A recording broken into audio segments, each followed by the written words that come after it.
अंधेरे का रहस्य। रात के 10 बजे थे। दिल्ली की सर्दी अपने चरम पर थी। अर्णव अपने फ्लैट में अकेला बैठा था जब अचानक उसके मोबाइल पर एक अजनबी नंबर से कॉल आया।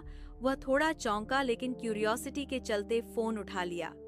दूसरी ओर से धीमी, कांपती हुई आवाज आई, अगर तुम्हें अपनी जान की परवाह है तो कल रात 11 बजे राजपुर रोड के पुराने हवेली में मत आना।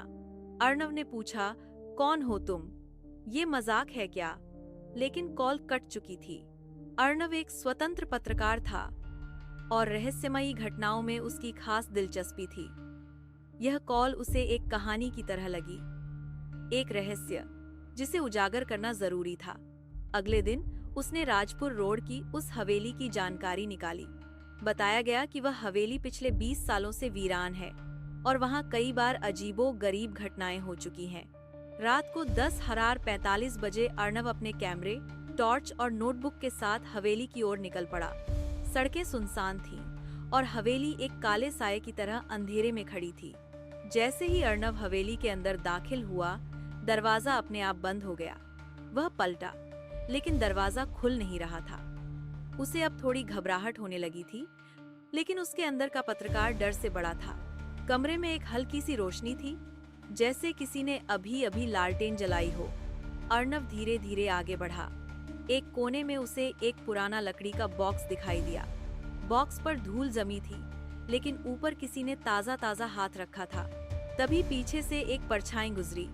अर्णव पलटा, लेकिन वहां कोई नहीं था। तभी उसे सीढ़ियों से किसी के चलने की आवाज आई, जैसे कोई ऊपर जा रहा हो। अर्णव आवाजों का पीछा करता हुआ ऊपर पहुंचा। वहां एक कमरा था जिसका दरवाजा अध खुला था। उसने अंदर झांका। वहां एक मेज पर एक पुरानी डायरी रखी थी।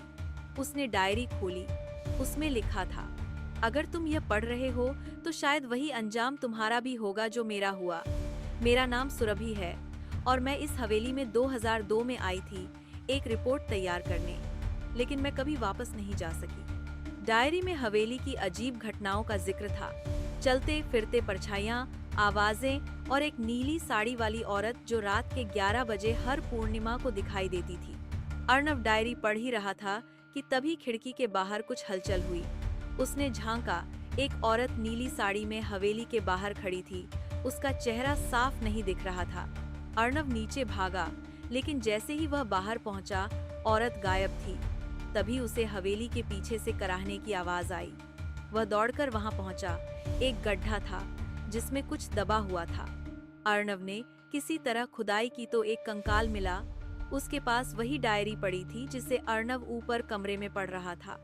उसने जैसे ही डायरी उठाई, हवेली में तेज हवा चलने लगी। दरवाजे खुद ब खुद खुलने लगे और चारों ओर से चीखें आने लगी। वह डर गया, लेकिन तभी उसके मोबाइल पर वही अजनबी नंबर दोबारा फ्लैश हुआ। उसने कांपते हाथों से फोन उठाया। आवाज आई, अब तू जान चुका है, अब तू वापस नहीं जा पाएगा।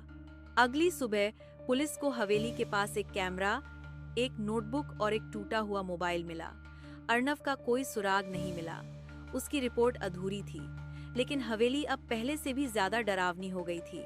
लोग कहते हैं कि हर पूर्णिमा को एक आदमी और एक नीली साड़ी वाली औरत हवेली के बरामदे में साथ साथ दिखते हैं, मानो एक अधूरी कहानी अब भी पूरी होने का इंतजार कर रही हो।